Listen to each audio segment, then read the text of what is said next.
I don't ever slow up, no I don't take shit. I got no love for the fakeness. If you wanna play tough and wanna hate this, I'll always show up.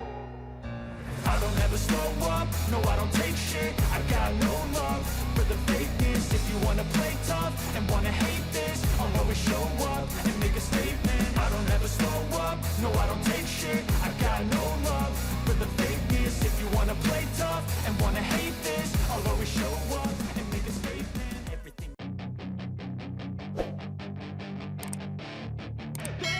Marco Bezzecchi memimpin jalannya latihan bebas terakhir MotoGP Malaysia, sementara Fabio Quartararo alami kecelakaan di tikungan 8, Sabtu, tanggal 22 Oktober tahun 2022.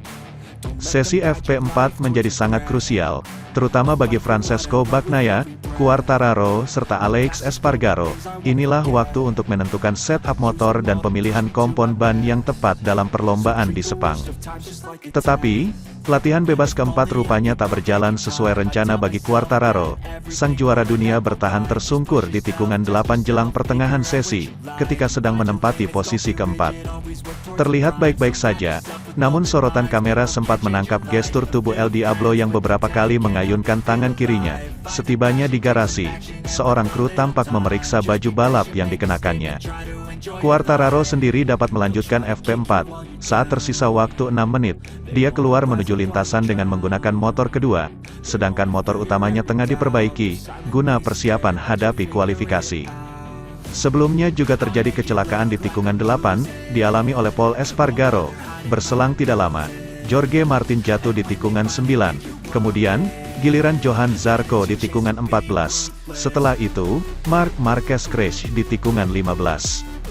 Pada akhirnya, pembalap yang tampil tercepat dalam FP4 adalah Bezzecchi, melahap sebanyak 13 lap. Rookie of the Year MotoGP 2022 itu mencetak waktu lap 1 menit 59,925 detik, best unggul atas kompatriotnya, Enea Bastianini. Walau alami crash, Martin mengamankan urutan ketiga. Dilanjutkan dengan Alex Rins dan Francesco Bagnaia. Pembalap yang akrab disapa Peko itu memilih berdiam di garasi jelang berakhirnya latihan keempat, demi persiapan Q1. Quartararo menduduki posisi ketujuh atau berjarak 0,418 detik dari Bezzecchi, sedangkan rider Aprilia, Alex Espargaro, merampungkan sesi pada tempat ke-13. Spaniard lebih lambat hampir 0,7 detik.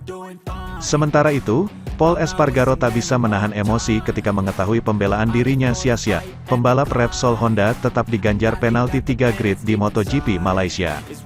Rekan setim Marc Marquez dianggap membahayakan Johan Zarco ketika kembali ke lintasan setelah sempat melebar di tikungan 8 pada latihan bebas pertama. Keduanya nyaris bersenggolan.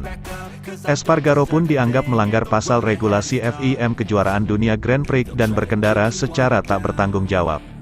Selepas sesi, rider 31 tahun menjelaskan situasinya. Ia berusaha menghindarkan diri dari terjatuh. Saya sangat marah. Jika Anda melihat tayangan televisi, Anda bisa memahami penalti. Namun, ada hal-hal yang perlu dijelaskan kenapa saya kembali ke trek lebih cepat karena saya hampir crash. Pada titik ini, seharusnya ada strip hijau di curb dan pada akhirnya, seperti sirkuit lain di dunia jadi Anda bisa kembali ke trek, ujarnya dikutip dari Speedweek. Namun, di sana ada sedikit jejak rumput. Saya harus menghindari rumput dan kembali ke trek, itu kenapa saya bertemu Johan. Selain itu, putaran kedua FP1 di mana setiap orang mencoba memahami bagaimana berkendara. Putaran ini juga tidak valid bagi kami karena situasi bendera kuning. Di sisi lain, Espargaro mengaku kalau aksinya memang salah dan pantas dapat hukuman. Hanya saja, tidak menyangka seberat itu. Oke, memang itu bukan manuver bagus. Saya merupakan orang pertama yang tidak mau melakukan hal seperti itu.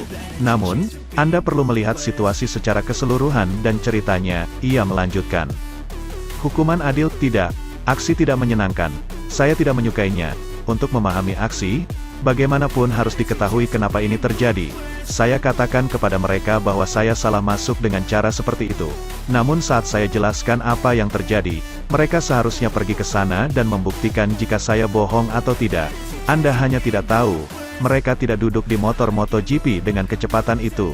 Jadi mereka seharusnya mendengar para pembalap.